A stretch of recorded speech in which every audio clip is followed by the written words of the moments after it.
Hello nursing student, क्या आपको पता है इम्फाइसेमा एक ऐसी डिजीज है जिसे ब्लैक लंग्स ऑफ डिजीज भी कहा जाता है। इसका हिस्ट्री जो है कोयले के खदान से जुड़ा हुआ है। खासकर ये डिजीज उन लोगों को होता था जो इन खदानों में काम करते थे, जो कोयले के खदान के वर्कर थे। तो आज हम इम्फाइसेमा डिजीज कंडीशन को देखने वाले हैं जो हमारे MSN टेक्स्ट बुक के रेस्पिरेटरी सिस्टम का पार्ट है। ओके, तो चलिए देखते हैं इम्फाइसेमा होता क्या है और उसके क्या क्या कंडीशन होते हैं। एक एक करके हम उसके सारे कंडीशन को देखेंगे, उसके सिम्टम्स को देखेंगे और पता करते हैं कि किस तरीके से हमारे बॉडी को अनहेल्दी बनाते हैं। ओके, तो इम्फाइसेमा को किस तरीके से डिफाइन करेंगे। इम्फाइसेमा जो है एक ऐसी डिजीज है जिसमें बॉडी का जो एल्वोलाई होता है, जो लंग्स का एल्वोलाई होता है, उसमें ऑक्सीजन और कार्बन डाइऑक्साइड का जो है एक्सचेंज होना बंद हो जाता है। क्यों बंद हो जाता है? Due to destruction of valves. Okay, जो एल्वोलाई होता है, जो हमारे एयर सेक्स होते हैं, उसका जो वाल होता है उसमें डिस्ट्रक्शन हो जाता है और उसका परमानेंट डायलेशन हो जाता है।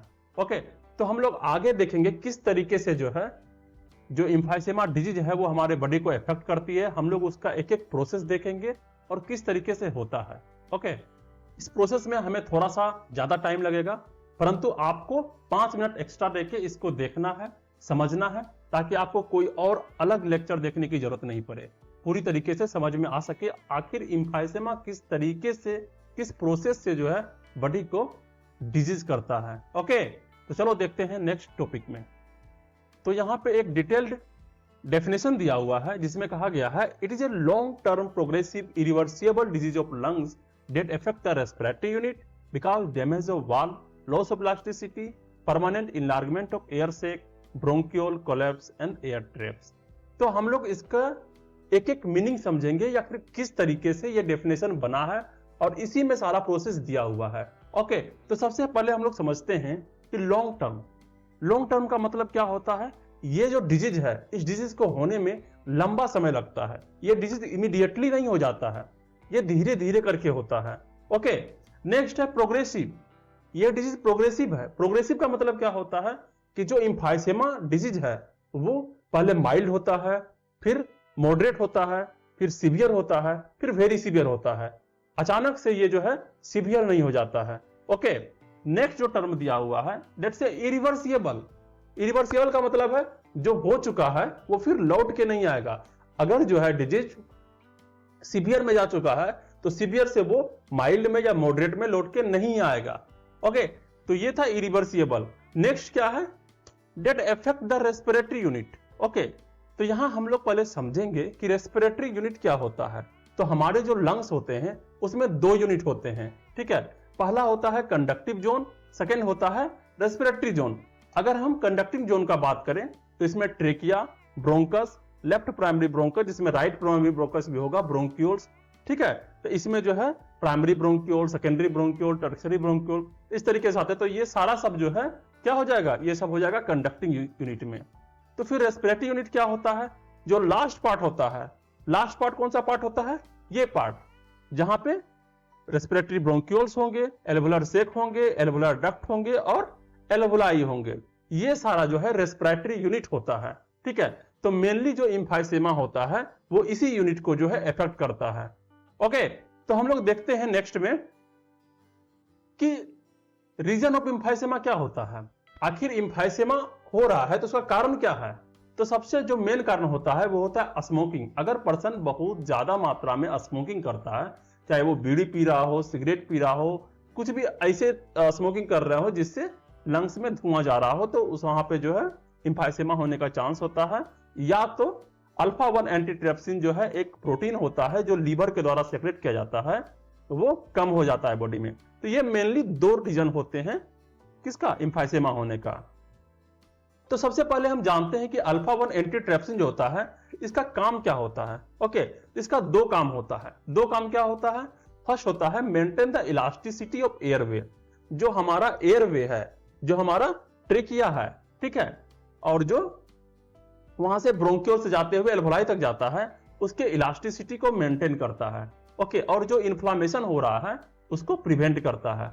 अगर कोई इन्फ्लामेशन होने वाला है तो वो उससे भी बचाता है। कौन बचाता है? अल्फा 1 एंटीट्रिप्सिन, ठीक है। तो हम लोग जानते हैं नेक्स्ट कि इससे क्या होगा तो जैसे ही एल्वोलाई में जो है इन्फ्लामेशन होना शुरू हो जाएगा या ब्रोंकियल के वाल में इन्फ्लामेशन होना शुरू हो जाएगा, क्या होगा, वाल का डैमेज होना शुरू हो जाएगा। जैसे ही वाल का डैमेज होना शुरू होगा वहां पे क्या होगा, इलास्टिसिटी का लॉस होगा। तो यहाँ पे हम लोग जानते हैं कि जो इलास्टिसिटी हो रहा है ये कौन सा टर्म है और ये किस कारण से होता है। तो इलास्टिसिटी को जानने से पहले जो है हमें जानना होगा इलास्टिन फाइबर के बारे में, ठीक है। तो इलास्टिक फाइबर क्या होता है, जो हमारा एल्वोलाई है या जो हमारा रेस्पिरेटरी ब्रोंक्यूल्स है उसके आसपास जो है एक फाइबर रिलेटेड जो है चारों तरफ से जो है बांधा हुआ रहता है या उसका चारों तरफ से घेरा हुआ रहता है, जो हमारे एल्वोलाई को, जो हमारे एयर सेक है उसको टाइट रखता है, ठीक है। उसको इलास्टिक फाइबर कहते हैं, जैसा कि हम लोग पिक्चर में देख रहे हैं। यहाँ पर जो है यहाँ पे देखो, यहाँ पे जो इलास्टिक फाइबर है जो एल्वोलाई को पूरी तरीके से घेरा हुआ है, ठीक है, जैसा तुम लोग देख पा रहे हो। तो इलास्टिक फाइबर का फंक्शन क्या होता है, सबसे पहले ये जानते हैं। तो इलास्टिक फाइबर जो है इसका दो फंक्शन होता है। It prevent from collapse of alveoli, ये जो है एल्वोलाई को कोलैप्स नहीं होने देता है, चिपकने नहीं देता है, ठीक है। It always open up to alveoli, और जो एल्वोलाई होता है उसको हमेशा ओपन रखता है। एक्चुअली होता क्या है, जब भी एल्वोलाई में जो हम लोग सांस लेते हैं तो एल्वोलाई फूलता है, ओके, वहां पे गैस एक्सचेंज होगा और जैसे ही CO2 जो है बाहर निकलने वाला रहेगा एल्वोलाई जो है चिपक जाएगा, ठीक है। तो एल्वोलाई फूलता है, एल्वोलाई चिपक जाता है। तो इस चीज को मेंटेन रखने के लिए, वो चिपकने के बाद जो फिर से खुला रहे, उस चीज को मेंटेन रखने के लिए वहां पे इलास्टिक फाइबर होता है जो उसको मेंटेन रखता है, ओके।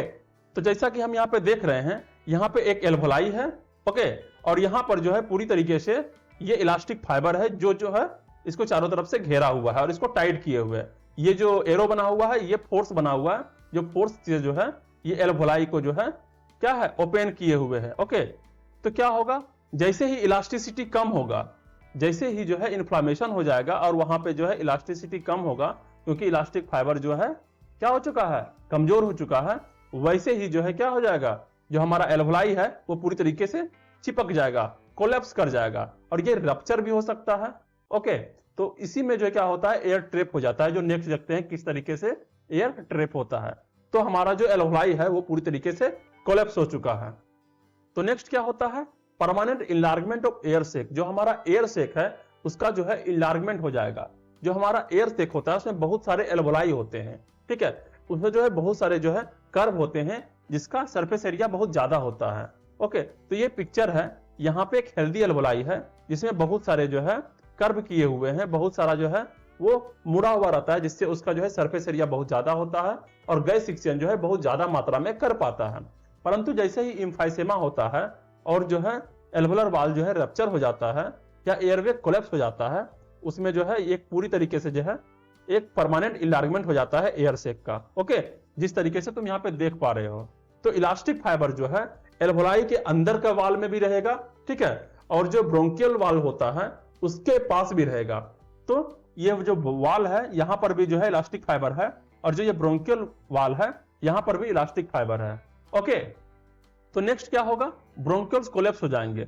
ब्रोंकियल्स कोलैप्स क्यों हो जाएंगे, क्योंकि जो इलास्टिक फाइबर जो ब्रोंकियल वाल में है वो भी जो है कोलैप्स होना शुरू हो जाएगा, रप्चर होना शुरू हो जाएगा। तो जो है ब्रोंकियल जो है वहां पे चिपक जाएंगे, वहां पे ऑब्स्ट्रक्ट हो जाएंगे। तो जैसे ही जो है यहाँ पे ऑब्स्ट्रक्ट होना शुरू हो जाएगा, यहां से जो है ब्रोंकियल वाल से एयर जो है एल्वोलाई के अंदर नहीं घुस पाएगा और एल्वोलाई के अंदर जो एयर है वो ब्रोंकियल के माध्यम से बाहर नहीं जा पाएंगे। तो यहाँ पे क्या हो जाएगा, जो एयर हो जाएगा ये यहाँ पे जो है ट्रैप हो जाएगा, ओके। और यही जो है इम्फाइसेमा का रीजन बनाता है, ओके।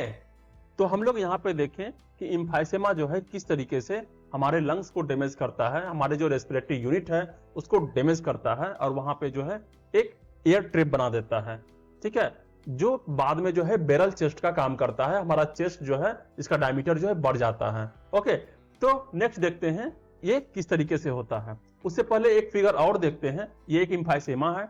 इम्फाइसेमा में जो है ये हेल्दी लंग्स है। हेल्दी लंग्स में जो है पूरी तरीके से एल्वोलाई जो है ओपन है, अलग अलग बटा हुआ है, एक पूरा गुच्छा है एल्वोलाई का।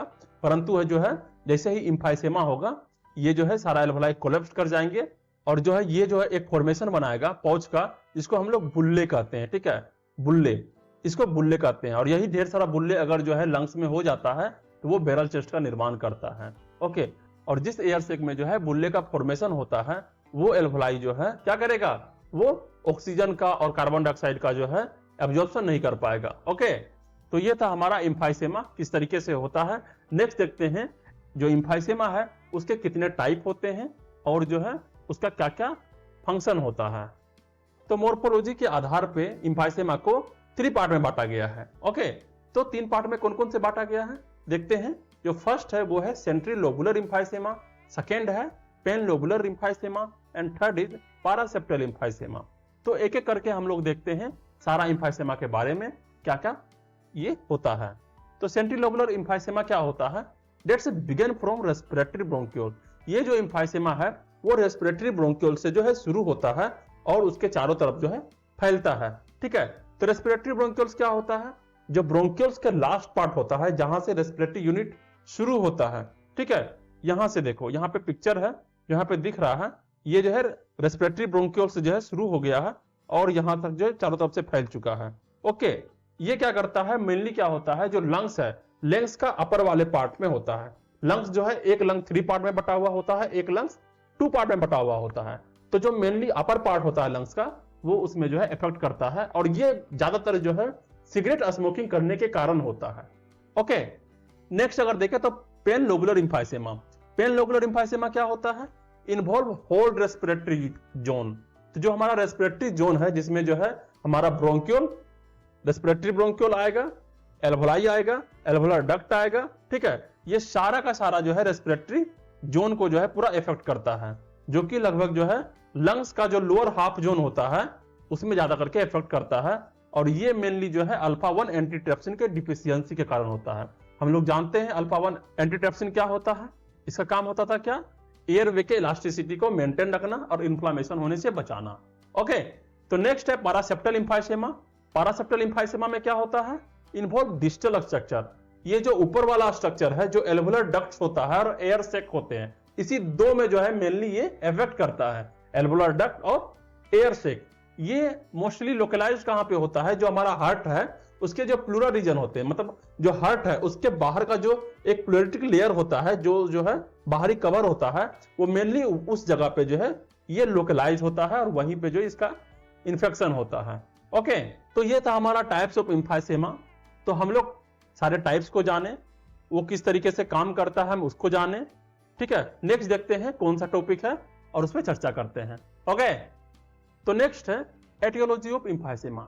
एटियोलॉजी का मतलब क्या होता है, it just a causes, causes जिसके कारण से एम्फाइसेमा होगा। ठीक है, अलग अलग तरह के कारण हो सकते हैं जिसके वजह से एम्फाइसेमा होते हैं। तो हम लोग सब कारण को देखते हैं किस किस वजह से एम्फाइसेमा हो रहा है। तो फर्स्ट जो रीजन होता है, फर्स्ट जो काउजेज होता है वो होता है स्मोकिंग। ओके, तो स्मोकिंग में एक्टिव स्मोकिंग हो सकता है, पैसिव स्मोकिंग हो सकता है, किसी भी तरह का स्मोकिंग हो सकता है, चाहे वो सिगरेट ले, चाहे वो बीड़ी ले, चाहे वो हुक्का ले, कुछ भी ले। अगर स्मोक जो है वो लंग्स में जा रहा है तो वहां पे एम्फाइसेमा होने का चांस बहुत ज्यादा बढ़ जाता है। ओके, नेक्स्ट जो इटियोलॉजी है वो है अल्फा 1 एंटीट्रिप्सिन डिफिशियंसी। जो अल्फा 1 एंटीट्रिप्सिन है उसके डिफिशियंसी के वजह से जो है एम्फाइसेमा होने का चांस बढ़ जाता है, क्योंकि इसका काम होता है जो हमारा एयरवे है और जो हमारा एल्वोलाई है उसके इलास्टिसिटी को मेंटेन करना और इन्फ्लामेशन होने से बचाना। तो अगर इसका डिफिशियंसी हो जाएगा तो नॉर्मल सी बात है एम्फाइसेमा होने का चांस बढ़ जाता है। नेक्स्ट जो काउजेज होता है वो होता है इन्वायरमेंटल फैक्टर। तो पर्सन अगर ऐसे एरिया में रहता है जहां डस्ट बहुत ज्यादा है, जहां पोल्यूशन बहुत ज्यादा है, तो वहां पर जो है एम्फाइसेमा होने का चांस जो है बहुत ज्यादा बढ़ जाता है। ठीक है, तो ये सारा जो है इन्वायरमेंटल फैक्टर में आ जाएगा। अगर जो है एम्फाइसेमा से बचना है तो ऐसे एरिया को बदलने की जरूरत है, हमें उसको चेंज कर देना चाहिए। नेक्स्ट जो काउजेज होता है वो होता है ऑक्यूपेशनल एक्सपोजर। ओके, एम्फाइसेमा को ऑक्यूपेशनल डिजीज भी कहा जाता है, क्योंकि जो है ये खासकर ऑक्यूपेशन से होता है।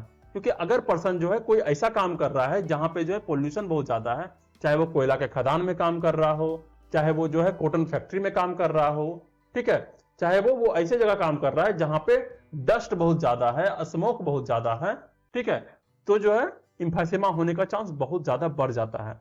तो ये सारा रीजन था, ये सारा कारण था एम्फाइसेमा होने का। ठीक है, कुछ ज्यादा कारण नहीं है, परंतु यही मेन कारण होता है एम्फाइसेमा होने का। तो नेक्स्ट हम लोग देखते हैं कौन से टॉपिक है। अगर हम लोग नेक्स्ट टॉपिक का बात करें तो वो होता है पैथोफिजियोलॉजी। ओके, तो पैथोफिजियोलॉजी का मतलब होता है जो डिजीज है वो किस तरीके से हमारे सिस्टम को इफेक्ट कर रहा है, और इफेक्ट करने के बाद जो है हमारे सिस्टम से कौन कौन सारे सिम्टम्स जो है दिखने चालू हो रहे हैं। ओके, तो हम लोग पैथोफिजियोलॉजी के प्रोसेस को एक एक करके देखते हैं, एक एक स्टेप को देखते हैं कि किस तरीके से जो है ये हमारे बॉडी को इफेक्ट करता है। ओके, और ये इंपॉर्टेंट भी है एग्जाम पॉइंट ऑफ व्यू से, क्योंकि ये बहुत ज्यादा एग्जाम में पूछा जाता है कि पैथोफिजियोलॉजी ऑफ एम्फाइसेमा क्या होता है, उसको लिखें। तो हम लोग बहुत अच्छी तरीके से इसको देखते हैं। फर्स्ट क्या होता है? फर्स्ट है due to etiological factor. Etiological factor में वो सारे फैक्टर हो सकते हैं, वो सारे काउजेज हो सकते हैं जिसके वजह से जो है एम्फाइसेमा होता है।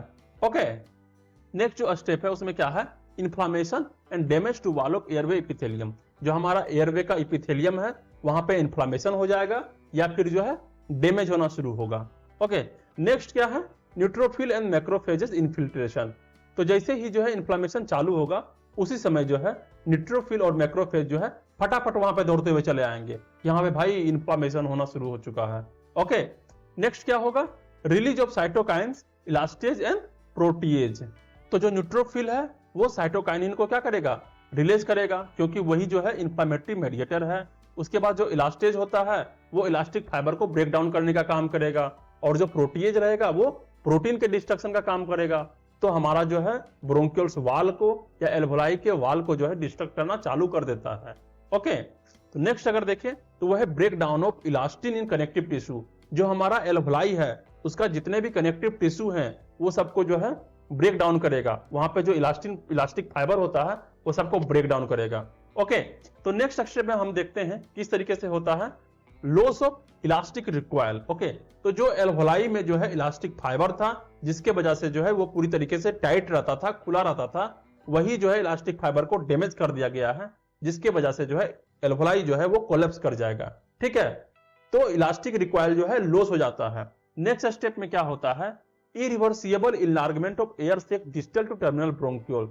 तो जो हमारा एल्वोलाई होता है, जो हमारा एयर सेक होता है, उसमें एक इरिवर्सिबल इनलार्जमेंट एयर सेक बन जाता है, वो बड़ा सा फूल जाता है। जैसा हम लोग देखे थे किस तरीके से जो है एम्फाइसेमा होता है, तो उसमें हम लोग देखे थे पूरी तरीके से जो है जो हमारा रेस्पिरेटरी जोन होता है उसमें जो है हवा भर जाता है और पूरी तरीके से इनलार्ज हो जाता है। ठीक है, नेक्स्ट स्टेप में क्या हो रहा है? Collapse of respiratory bronchiole. जो हमारा रेस्पिरेटरी ब्रोंक्यूल्स है वो कोलैप्स कर जाएगा। कोलैप्स कर जाने के कारण क्या होगा? जो रेस्पिरेटरी ब्रोंक्यूल से जो हवा जो है ना ही एल्वोलाई में आ पाएगा, और एल्वोलाई का जो हवा जो है वो ना ही रेस्पिरेटरी ब्रोंक्यूल के माध्यम से बाहर जा पाएगा। तो एक पूरी तरीके से जो है एयरवे ऑब्स्ट्रक्शन हो जाएगा। ओके, नेक्स्ट स्टेप में देखें तो reduce lung surface area for gas exchange. तो इस कारण से क्या होगा? जहां जहां जो है ऑब्स्ट्रक्शन हो गया है, जहां जहां एल्वोलाई में जो है एयर जाना बंद हो गया है, तो वो क्या हो जाएगा? वहां पे जो है गैस एक्सचेंज करना बंद कर देगा। तो जो हमारा लंग्स है वहां पे जो है गैस एक्सचेंज का जो है सरफेस जो है रिड्यूस हो जाएगा, जिसके कारण से जो है हाइपोक्सेमिया का कंडीशन बनेगा, बॉडी में ऑक्सीजन का डिफिशियंसी होना शुरू हो जाएगा। ठीक है, तो यही सब मिलकर के एम्फाइसेमा डिजीज को कॉज करता है। ठीक है, तो यहां तक हमने देखा था कि किस तरीके से जो है पैथोफिजियोलॉजी जो है एम्फाइसेमा का होता है, किस तरीके से डिजीज जो है कॉज करता है, और उसके बाद हम लोग नेक्स्ट टॉपिक देखते हैं कि कौन कौन से सिम्टम्स जो है एम्फाइसेमा के पेशेंट को शो करता है। ओके, तो हम लोग नेक्स्ट टॉपिक पे चलते हैं, वो है क्लिनिकल मैनिफेस्टेशन। तो सबसे पहले हम लोग समझते हैं what is clinical manifestation. Clinical manifestation का मतलब क्या होता है? तो it just means sign and symptom. Sign क्या होता है? तो साइन जो है पेशेंट के फेस को या उसके बॉडी को देख के पता लगाया जा सकता है कि इस डिजीज के ये से साइन है। ओके, और जो सिम्टम होते हैं वो पेशेंट से हम लोग पूछते हैं, या तो सब्जेक्टिव बाय या तो ऑब्जेक्टिव बाय, कि क्या क्या उसको हो रहा है, चाहे वो कफ हो रहा है, चाहे वो स्नीज हो रहा है, चाहे वो विजिंग हो रहा है, ये सब सारा चीज जो है हम लोग पूछते हैं, जिसको हम लोग सिम्टम कहते हैं। तो देखते हैं एम्फाइसेमा में कौन कौन से क्लिनिकल मैनिफेस्टेशन होते हैं, कौन कौन से साइन एंड सिम्टम होते हैं, और एक एक करके सारा सिम्टम्स को जानते हैं। ओके, तो फर्स्ट जो यहाँ पे सिम्टम होता है वो होता है कफिंग। तो कफिंग में जो है यहाँ पे क्लियर स्पुटम आना शुरू हो जाता है, और अगर सीवियर एम्फाइसेमा होता है पर्सन को तो वहां पे थिक म्यूकस भी आने शुरू हो जाते हैं कफ के साथ। ओके, नेक्स्ट अगर सिम्टम का हम लोग बात करते हैं तो वो होता है विजिंग। विजिंग में क्या होता है? घों घों जैसा साउंड आना शुरू हो जाता है। ठीक है, तो जब भी जो है पेशेंट ब्रीदिंग लेना शुरू करेगा उसमें विजिंग साउंड जो है आना स्टार्ट हो जाएगा।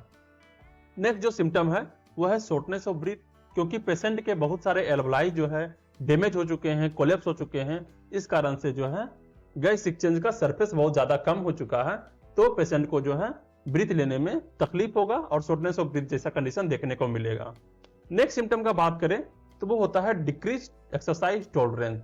जो पेशेंट है वो बहुत ज्यादा काम नहीं करवाएंगे, बहुत ज्यादा जो है हार्डवर्क जैसे काम जो है नहीं कर पाएंगे, क्योंकि उसके बॉडी में ऑलरेडी ऑक्सीजन का डिफिशियंसी है। ओके, नेक्स्ट सिम्टम का बात करें तो वो है रैपिड ब्रीदिंग। रैपिड ब्रीदिंग में क्या होता है, पेशेंट का जो है जो एयर एक्सचेंज करने का जो सरफेस है एल्वलाई के पास वही कम हो चुका है, जिसके कारण से जो है वो बहुत ज्यादा सांस लेने की कोशिश करेंगे, क्योंकि उसके बॉडी को जो है ऑक्सीजन सही से मिल नहीं पा रहा है। ठीक है, तो रैपिड ब्रीदिंग जो है स्टार्ट हो जाएगा। नेक्स्ट सिम्टम क्या होता है, चोकिंग सेंसेशन। चोकिंग सेंसेशन में क्या होता है, जब भी पेशेंट जो है वो लेटेगा या सोने का कोशिश करेगा तो उसको ऐसा लगेगा जैसे गला में कुछ बजा हुआ है, कुछ फंसा हुआ है, उसको चोक जैसा सेंसेशन शुरू हो जाएगा। ये सब एम्फाइसेमा का सिम्टम्स है। नेक्स्ट जो सिम्टम होता है वो होता है साइनोसिस। साइनोसिस में क्या होता है, due to deficiency of oxygen जो पर्सन का जो है जीभ, टंग जो होता है वो ब्लूइश कलर का हो जाता है, चाहे बॉडी का जो स्किन होता है वो भी ब्लूइश कलर का होना शुरू हो जाता है। ओके, नेक्स्ट अगर देखें सिम्टम का तो वो होता है फैटिग। सिंपल सी बात है, due to deficiency of oxygen शरीर में जो है थकान आना शुरू हो जाएगा, काम करने का मन नहीं करेगा, बहुत जल्दी थक जाएगा। तो ये सारा जो लक्षण होता है वो फैटिग में देखा जाता है। नेक्स्ट सिम्टम में क्या है, स्वेलिंग ऑफ एंकल्स। जो पेशेंट होता है उसका घुटना होता है, जाए पैर होता है, ये सारे में जो है स्वेलिंग आ जाएंगे, फूल जाएंगे। ये भी जो है एम्फाइसेमा में देखा जाता है।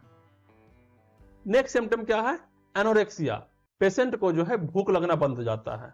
ठीक है, अच्छा से भूख नहीं लगेगा, वो खाएगा तो उसको पचेगा ही नहीं। ये सारा जो है चीज देखा जाता है एनोरेक्सिया में, इसको टर्म में एनोरेक्सिया कहते हैं। नेक्स्ट जो सिम्टम देखने को मिलता है वो है वेट लॉस। सिंपल सी बात है, अगर पेशेंट सही से खा नहीं रहा है, पेशेंट में जो है सही से ऑक्सीजन का फ्लो नहीं हो रहा है, तो बॉडी में जो है क्या होगा, न्यूट्रिशन का कमी हो जाएगा और जो है वेट लॉस होना शुरू हो जाएगा। तो एम्फाइसेमा के पेशेंट को जो है वेट लॉस का भी सामना करना पड़ता है। नेक्स्ट सिम्टम में जो है बैरल चेस्ट। बैरल चेस्ट क्या होता है, ये एम्फाइसेमा का बहुत ही इंपॉर्टेंट सिम्टम्स है। ओके, इसमें क्या होता है, जो एयर सेक है, एयर सेक में जो है बहुत ज्यादा हवा भर चुका है, सारा एयर जो है ट्रैप हो चुका है, जिसके कारण से जो है लंग्स का साइज बढ़ जाता है। लंग्स के साइज बढ़ने से क्या होगा, जो हमारा चेस्ट है उसका एंटेरियो पोस्टेरियो डायमीटर जो होता है वो ज्यादा हो जाता है, जिसके कारण से जो है जो चेस्ट है वो बैरल चेस्ट के टाइप से दिखना हो जाता है, गाढ़ा टाइप का दिखना होता है। हम यहाँ पे पिक्चर लगा देंगे जिसमें बैरल चेस्ट शो होगा। ओके, नेक्स्ट जो सिम्टम होता है वो होता है clubbing of finger. Clubbing of finger में क्या होता है, ये भी जो है डिफिशियंसी ऑफ ऑक्सीजन का लक्षण है। जो पेशेंट का नाखून होता है वो नाखून का जो ऊपरी सतह होता है वो फुल सा जाता है। ठीक है, मैं यहाँ पे पिक्चर लगा दूंगा, उसमें देखना है किस तरीके से जो नाखून जो है फूल गया है और वो जो है डिफिशियंसी ऑफ ऑक्सीजन का लक्षण शो करता है। ओके, नेक्स्ट जो सिम्टम शो कर रहा है, जो लास्ट सिम्टम है वो है heart failure. Due to deficiency of oxygen muscles में सही से ऑक्सीजन नहीं जा पाएगा, जिसके कारण से जो है हार्ट फेल होने की संभावना बहुत ज्यादा बढ़ जाता है। ओके, तो ये था हमारा क्लिनिकल मैनिफेस्टेशन ऑफ एम्फाइसेमा, जिसमें हमने सारा साइन एंड सिम्टम को देखा। इससे पहले जो है हमने देखा किस तरीके से एम्फाइसेमा होता है, उसका डेफिनेशन क्या होता है, इसके कितने टाइप्स होते हैं और किस तरीके से ये काउज करता है। ओके, तो यहाँ तक जो है आप कितना समझे हैं उसको जो है कमेंट्स में जरूर लिखें और बताएं कि आपको कितना समझ में आया और कहाँ परेशानी हुआ। ओके, तो इस वीडियो को लाइक करो, सब्सक्राइब करो चैनल को और अपने फ्रेंड के साथ शेयर करो। Okay, thank you.